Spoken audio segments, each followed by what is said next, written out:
Mi nombre es Italo Campomanes, bienvenidos a Psicología Basada.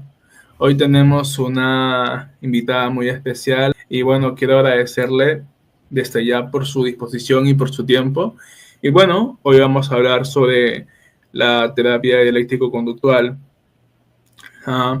My name is Italo. Welcome to Psicología Basada. Today we have a very special guest, Sheri Van Dijk. I want to thank her for her willingness to be here. We are going to talk about dialectical behavior therapy. Hi, Sheri. Good evening. Okay. So, the first question is, what led you to become interested in DBT and eventually adapt it into a more flexible model? Yeah, so I was fortunate in that I was doing my master's degree placement at a hospital where they were just in the middle of starting up a DBT, an almost DBT program, I call it. So they were starting up a DBT program, not a full program. And so in my placement, I got to learn with them about DBT and was involved in the startup of this program, and was eventually hired on at that hospital and was able to continue working in the DBT program. Most of my work actually stemmed from that and from the fact that so many of our clients were unable to access DBT resources in our area. And so it was really a matter of necessity that caused me to kind of start adapting DBT and kind of strategizing about how I can bring some DBT to my clients who really needed the therapy. So we didn't have a lot of resources at that workplace, to provide a full DBT model for folks. And so that's really what led to me adapting the model to fit with my clients and what their needs were.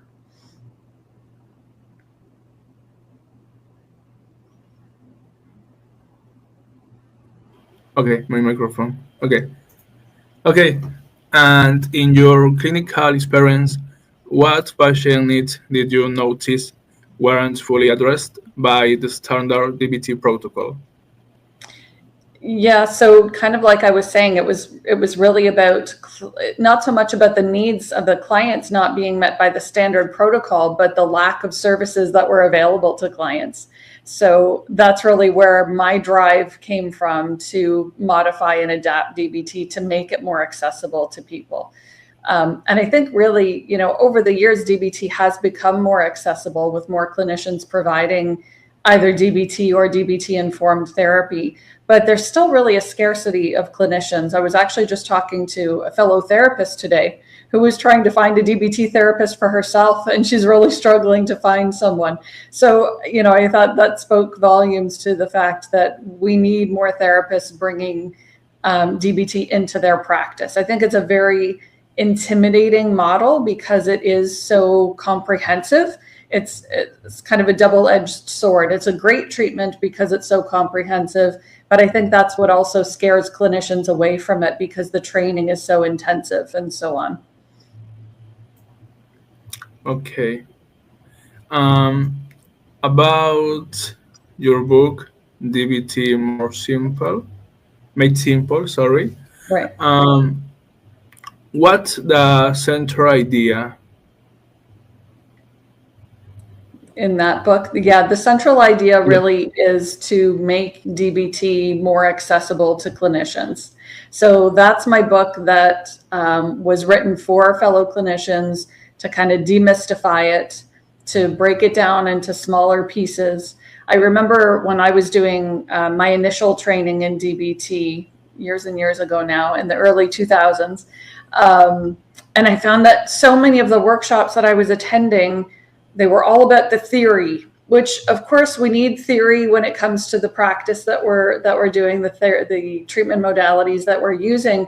But DBT skills are quite complex as well. And there wasn't a lot of, the meat of the skills, how to use the skills, how to teach the skills to clients. And so my goal with DBT Made Simple was, to bring many of the principles that are important for us to know of as clinicians, the biosocial theory, for example, talking about behavior theory and what a big part of DBT behavior theory is, but also to introduce clinicians to many of the DBT skills and make those more accessible to folks. So that was really the goal behind DBT Made Simple. Okay, thanks. In your book, you have said that a little DBT is better than none. Mm-hmm. What does that look like in clinical practice? Yeah, so that's a good question. And like many of my answers, the part of the response to that is it depends on the client. So okay. A little DBT is better than no DBT is really just referencing, again, the lack of resources that I've been faced with in my location. When I can't get someone into a full DBT program, even when that's my preference, let's say they have to wait sometimes for 2 years to get into a full program. I might think that this person could really benefit from a full program, but we just can't access it. And so some DBT is going to be better than no DBT. I might work with that person until they're able to get into a full DBT program. Especially someone who has a diagnosis of borderline personality disorder, or they're self-harming or having a lot of suicidal thoughts. That's someone that typically would need a full DBT program. Many of the clients that I work with don't actually need a full DBT program and that intensive resource program, right? And so in that case, some DBT is better than no DBT in terms of the skills and the validation that's being provided and teaching the client how to validate themselves. Like there's so many valuable tools in DBT. So there's kind of a couple of different perspectives there when I say that. Okay. How does your version of DBT differ from Marshall Linehan's full model in terms of structure, time, and tools? Mm-hmm. Yeah. I think the way I practice DBT or use DBT in my practice is I'm more dialectical in my DBT approach. I'm just more flexible with it. So I remember, especially way back in the early years when I first started practicing DBT, Marsha Linehan and her kind of team, their mindset was very much, if you are not doing these 4 things, all, the different components of DBT, if you're not doing all of this, then you're not doing DBT. Now, I agree, we need to be open and, provide fully informed consent to our clients. If I'm not doing full DBT, I need to let them know what I'm doing compared to what a full DBT program is. But at the same time, I don't think that many individuals need, again, that resource intensive program. And so the way I practice DBT, in my early years of my career, especially, I would try to kind of bring as much of a DBT model to someone as I could. So, I would do phone coaching. I had a DBT consultation team of sorts, so I tried to be as close to the model as I could, given that I was an individual clinician in private practice. But we can't provide that level of service to every client, especially when we're in private practice, or I'll speak from my own experience. I can't provide that level of service. So I pick and choose nowadays, what does this client need and what am I able to provide for them? And again, bringing in the idea of fully informed consent. I let my client know this is a full DBT program. This is how I practice and what I'm able to provide. Mm-hmm. Okay. About DBT skills, which DBT skills do you find most useful when working with depression or anxiety?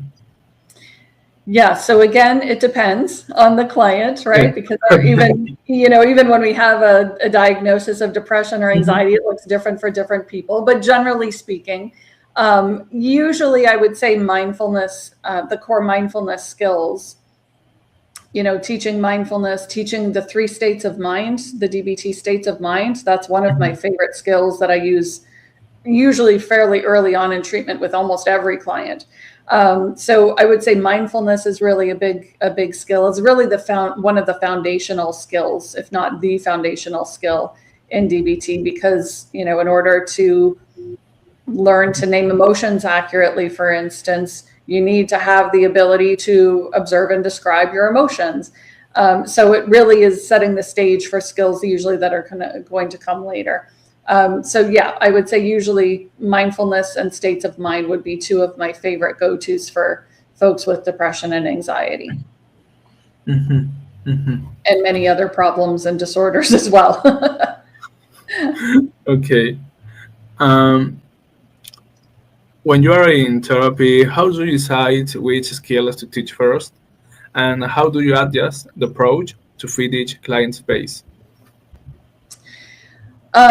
So how do I decide which skills to teach first? Again, usually because mindfulness is so foundational, with most clients, I go with mindfulness first. Sometimes I'm finding, especially nowadays, we don't even have to, teach in-depth mindfulness to clients. They already often have a basic knowledge and understanding of mindfulness nowadays. But I almost always will start with mindfulness. The exception to that, though, would be if I have a client who has a lot of self-harming urges, behaviors, suicidal thoughts. So when there is, in DBT speak, the life interfering behaviors like that. But also if I have a client where something like substance use, for instance, is causing concern that they might not stay in therapy. So I might not, if I can't get the client to stay in therapy, I don't have much chance of helping them. So usually those categories, I will go with distress tolerance skills first in order to start providing some replacement behaviors for the client so that we can reduce the life interfering and the substance abuse or use behaviors.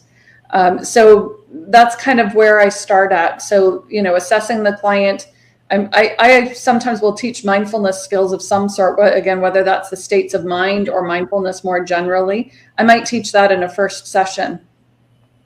And then see how the client does. Of course, we're always giving homework in DBT. So I want to check in on how are they doing with the skills, making sure that it's still the rationale for the skills is still making sense for them in terms of the goals that they have come into therapy with and so on. And this is also how I set the kind of adjust my pacing, as you were asking about, for the client, right? If I see that this is a client who's got some mindfulness practice or they've really taken to mindfulness quickly, then I'm going to move things along a little bit. If they're not really getting it, then that's where I'm going to slow things down, do some practices in session with them, make sure that they're doing their homework, assessing for things that might be getting in the way of them remembering to do homework. So, those are kind of the indicators of pacing. How well are they doing practicing skills? Are they understanding the skills? Knowing, of course, that generalizing the skills is going to look different for different people. That, the individual may be able to speak to the skills in session, and they might know their skills like this as we go along, but are they actually practicing them when things are getting tough, right? So that will be another indicator for me. Do we need to slow things down, or can we keep going at the pace we're going at? Okay. We were talking about mindfulness. So in your words, what is mindfulness? I think these are actually John Kabat-Zinn's words that I use, but mindfulness is when we are doing one thing at a time in the present moment with our full attention and with acceptance. Now, I actually have a quite general way of teaching mindfulness. And then, of course, there are also the DBT core mindfulness skills, where we might break mindfulness down into smaller, kind of more bite-sized pieces. I refer to this as observing, describing, participating, right? But again, this is where I get a little flexible. Not every client needs that breakdown. And pacing-wise, I can teach one skill in session, or I can spend time teaching 3 skills in 1 or 2 sessions. So, I often go for the more abbreviated version, making sure that it makes sense for the client that I'm working with. If it's not making sense, let's say I have a client who's a more concrete kind of client, they struggle with that abstract idea of mindfulness. Observing and describing is a really nice way of breaking it down into smaller steps for the client to make it more understandable. Okay. What common mistakes do you see therapists make when trying to apply DBT without full formal training? So, I think I'm not so sure this is about therapists without full formal training in DBT, is just therapists generally making the mistake of not being flexible with clients. So let's say, I'm primarily a DBT-informed therapist. If I'm really stuck on teaching the skills and teaching them in this particular order and, going at this particular pace because this is what the manual says, right? I might be missing things from the client, in terms of cues regarding attunement with the client. I work with a lot of folks with developmental trauma, with complex trauma. And I do find that we need to be flexible especially with those clients, in order to create a safe space for clients. We need to, again, pacing, we need to make sure that we're leaving enough space in session for the client to get their need of the week met, as well as for me to meet the client's needs with regard to new skills, right? So really finding a balance there. So I don't know that that's a specific, DBT therapist skill, is just a general therapy skill, but it is a mistake that I see consultees make. And it's a skill that a mistake rather, that I've made myself with clients. Trying, I have my agenda, and sticking to my agenda can actually cause a rift in the relationship. So I think that's a mistake all of us make at some point. What is validation? Validation is where we can indicate to the client that we either understand their experience. I'll stick with emotions just for simplicity, so I can understand why you feel the way that you're feeling. Or if I can't understand it, that I am accepting the emotion that you're expressing. So it doesn't mean that we like what's happening. It doesn't mean that we agree with it. It means that we are able to acknowledge it and essentially let the person have their emotion. This is actually a conversation I often will have with clients around when their environment is invalidating them. One nice way of thinking of this is, ask your partner, for example, to just let you have your emotion.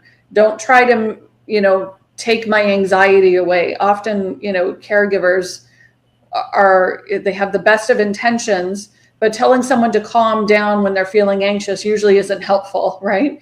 So, validation is about allowing the person to have their feelings, not minimizing them, not ignoring them, not trying to avoid them, but also not jumping straight into problem solving and trying to get the emotion to go away, right? So that's kind of validation in a nutshell. Ok. Este video está auspiciado por nadie. Así que suscríbete, dale like, comparte. Realmente apoyas muchísimo haciendo eso. Dicho esto, puedes seguir con el video. Yeah, and about validation, what makes it so powerful in therapy? Yeah, it is powerful. I actually refer to it when I'm teaching about it. I refer to it as a superpower. And this is, validating others. So Dan Siegel is the neuroscientist, right, who talks about if you can name it, you can tame it, referring to emotions, right? And he's got this great, I think, a 3-minute YouTube video where he talks about if I name your emotion accurately, so if I can accurately put the name on the emotion you're experiencing, and I love Dan's language. He says, your upstairs brain squirts soothing chemicals on your downstairs brain. So there's actually a physiological effect that validation is having where it's soothing for us, right? So if I'm faced with a client who's feeling angry and I can validate the client's anger, their anger is going to come down a couple of notches. Presumably, given the right circumstances. There's a lot of context here that needs to be taken into consideration. But ideally, in most instances, it's going to take the edge off the anger and soothe that client. So then we can move in a more therapeutic direction. We can go for skills. Would you be willing to use a skill, do some deep breathing, do something to re-regulate with me? When it comes to self-validation, I think it makes sense to me. I don't have the evidence for this or the research, the science behind it, but given what Dan Siegel talks about, it makes sense to me that self-validation has the same soothing effect on the brain. If I can name my emotion accurately, my upstairs brain is going to squirt soothing chemicals on my downstairs brain and help me feel more soothed from that emotion. But that, of course, means that I have to have the ability to name my emotions accurately. And a lot of the folks that I work with don't have that capacity, at least at the beginning of therapy. And what strategies do you recommend for clients who come from highly invalidation environments? Yeah, what strategies? So I actually like to teach the biosocial theory to clients when I'm hearing that this will fit for them. I think it can be very validating for them to understand that part of their experience is that high sensitivity that often people are born with, that emotional vulnerability that we call it in DBT. I use those two terms interchangeably, emotional vulnerability and high sensitivity. So I think it's very validating for them to know this is just something you're born with. It's part of your temperament, right? And yes, the environment plays a part as well. The good old nature versus nurture argument, right? Or challenge. So I find the biosocial theory very helpful for clients to learn about. And then really, again, validation, I think is a big skill for folks that have grown up in that pervasively invalidating environment. So I think that's a really helpful one. I mean, lots of skills, of course, as well. And again, depending on the client's specific situation, but that would be a consistent one that we would need to teach someone with that kind of history. I actually, again, I had this conversation with a consultee this morning. She was actually talking about Kristen Neff, who does a lot of self-compassion therapy. And we were having a discussion about how it's involved in DBT. And I said, it's interesting because I don't think we actually, I've never heard Marsha Linehan use the word, and I've never read the word self-compassion in her manuals. but it is a big part of DBT, right? And so then I started listing off skills for her. I said, think about non-judgmental stance. When we're being non-judgmental with ourselves, which is a core mindfulness skill, when we're being non-judgmental, we're practicing self-compassion. When we're practicing mindfulness, I mean, part of mindfulness is acceptance. When we're accepting ourselves, accepting our experience, we're bringing compassion to ourselves. The skill of self-validation, like all of these things are really, we're talking about self-compassion without saying those words, which I think actually, for many of the folks that I work with, is a benefit that we don't use that language. I think it's actually, it can cause problems for many clients with developmental trauma, complex trauma. The idea of being compassionate to myself, worthy of that, because we're not calling it self-compassion, we're calling it non-judgmental stance towards yourself, for example. But here's a way that you can be compassionate to yourself. So we don't use that language per se, but it's definitely a big part of DBT. Okay, perfect. Have you personally used DBT skills in your own life? Probably most days I use at least one skill, if not every day. Okay. Yeah, they're all over the place in my life. Okay. Is there one that especially impacted you as a therapist? I love that question. And whenever someone asks me that, or like, do I have a favorite one? I kind of have it like a top 4, I would say, which are probably mindfulness. And these are all intertwined. I would say probably mindfulness and self-validation and radical acceptance and non-judgmental stance. But then I also love the quick re-regulating. Marcia calls them the tip skills. I've actually added my own to the front of that. So I call them the F-tip skills, but they're a fast way of changing our body's chemistry to help us quickly regulate emotions. So those I think that's my top 5. Okay. For therapists who feel overwhelmed by the full DBT model, where would you suggest they start? Where would they start? If they feel overwhelmed with the full model, I would say probably start by practicing skills yourself. Because I think, getting a good sense of what is this skill? How do I use it? That's obviously going to help you to be a more effective teacher of that skill. It's also great. Marcia Linehan used to talk about have good stories to share with your clients. So when we're practicing skills ourselves as clinicians, we're creating stories that we're going to be able to share with our clients that motivates them to use this skill, that develops trust and, connection between us and the client when they hear about our own personal use of skills, and is going to build our confidence in this therapy. Could you share an example or case where using just a few DBT skills led to a meaningful change? Yeah, the one that stands out in my mind most is actually a client nowadays that I would actually probably treat a little bit differently, because I'm not just a DBT-informed therapist anymore. I do some trauma therapies in my practice. I've kind of, spread my wings a little bit. But this was a client that I worked with at my original workplace at the hospital I was working in. We were a brief therapy clinic, and so even though it wasn't the greatest thing for clients to have such a limited amount of sessions, it actually pushed me to be a more skills-focused therapist, which I think was helpful, because we only had 12 sessions to work with individuals. And this was a young woman who came to me with post-traumatic stress disorder after she had been burned.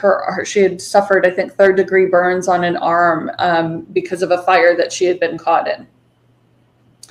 And I would say probably the skills that we used most with her was mindfulness to help with flashbacks, nightmares. We did things also like the nightmare protocol and those kinds of things to help with the nightmares. But very quickly, her flashbacks decreased in frequency. She became more able to manage the anxiety and, the PTSD symptoms when it was arising with the use of mindfulness and some of the other skills. And by the end of our 12 sessions together, she actually no longer fit criteria for post-traumatic stress disorder. So that was pretty cool and exciting. How can DBT be taught in low resource setting? Yeah, I think again that comes back to the flexibility, right? So when we don't have resources, that it pushes us to get creative and to really be more client-centered. What does this client in front of me need? What kinds of skills do they need most? Again, usually starting with mindfulness because it's such a foundational skill, or as I said earlier, if there's the life interfering behaviors or the substance use, then probably we want to start with distress tolerance first. But aside from those two things, it's really about, when I have a client who's lacking in assertiveness, really struggles with their confidence in communicating with others, then I don't necessarily need to teach them distress tolerance skills. They need some interpersonal effectiveness skills. Again, mindfulness to help them bring those other skills to bear. But so adapting, really helps us to be more client-centered, I think. So again, it's a double-edged sword. It's not great when we're lacking in resources, but it does push us to really be client-centered and, look at the client in front of us and determine what their needs are and how we can best meet them. Did that answer your question? Yeah. Okay. What are the strengths and limitations of teaching DBT skills? Teaching in individual sessions, Yeah. the way I do. Yeah. So, again, the strength of that is that we're so client-centered, right? So if someone doesn't need distress tolerance, I don't need to go there with them. They don't need to sit through 12 groups or 8 group sessions of distress tolerance. The limitations, though, it can be a struggle for us as clinicians when we have a client where, we're trying to deal with maybe the crisis of the week on an ongoing basis. So many of our clients, again, if they're suicidal, if they're self-harming, maybe they've been to hospital in between sessions, we're trying to address that particular crisis. It's hard to get to the skills training, right? And this is why, of course, one of the reasons why Marsha Linehan developed the different components of DBT, to separate out the skills training from the individual work so that we didn't have to face that challenge. But when we have to face that challenge because we don't have the ability for a client to be doing individual and group at the same time due to limited resources, we've got to get creative, right? So I would say that's probably the biggest challenge. But the biggest strength of teaching skills in session in individual is that we can really create the therapy that the client needs. What message would you offer to people who feel like their emotions are too much or out of control? Yeah. What message would I say to them? I would say your emotions are what they are. And welcome to the human race. I think we all get there at times, right? Some of us more than others, right? Some people are kind of on the other end of the spectrum and aren't in touch enough, of course, with their emotions. But if you're getting the message that you're too much or your emotions are too big, yes, it can be a challenge to manage those emotions. And I think a big part of that is accepting that this is part of who you are and being more emotionally vulnerable, or highly sensitive, as I like to call it. Yes, it does have its drawbacks, but there are also positives to it, right? Where people feeling more deeply, it certainly hurts more, but you also feel the pleasure more deeply when there are pleasurable experiences happening, the love, the joy, and so on, right? So I guess the message, the short version is practice acceptance. And for therapists new to this approach, Which of your book would you recommend they start with? So I think I'm trying to think now. When DBT Made Simple was published, I think it was 2012, maybe. So Yeah. it is getting a little outdated, but I think it is, the messages in there are still very relevant. Marsha Linehan's book, of course, is the Bible of DBT, but it also can be a little overwhelming. Oh, great. Thanks. Yeah, Marsha's book it's big, and I find, and I've had feedback from consultees that it can be overwhelming. So if you do want, the full thing, then certainly Marsha's book is a good one. There are a lot of publications, a lot of really great, helpful workbooks out there. My most recent one, I think that probably is a good one for skills teaching, would be the DBT skills workbook for emotional relief. Not skills, the DBT workbook for emotional relief. And that one was published 2022, I think. Okay. Yeah. Are you currently working on any new project or publication? So not currently writing any books. My last book actually was published last December, which was the DBT workbook for complex post-traumatic stress disorder. And I'm teaching courses regularly and doing that kind of stuff. Nothing in the works writing wise right now. I think I've written, I'm trying to think, 11 books, I think is my total right now. And I'm not sure that I have anything left to say. But I continue to teach, and I enjoy doing workshops and helping folks out, learning the skills and so on, and podcasts and other things as well. So this is kind of my ongoing project now. Okay. And I told you I'm from Peru. Mm-hmm. So the last question is if you have worked for Peruvian psychologists in general. Have I worked with Peruvian psychologists or therapists? Yeah. I have done a workshop for, I can't remember the name of there is a psychology agency in Peru that I've done a workshop for, and I have another one booked for them in the fall. There's actually two of them that I'm scheduled to do, two different agencies. I can send you the names of them if that's helpful, Attilo. Because I don't know the names of them off the top of my head because they're in Spanish. Yeah. But yes, so I haven't worked directly with therapists, but I have done some workshops for them. Okay. Maybe one is, I remember, Ruwainuna. Yes, I believe so. Well, Sheri, really thanks for being here. Yeah. And that's all for today. Again, thanks very much.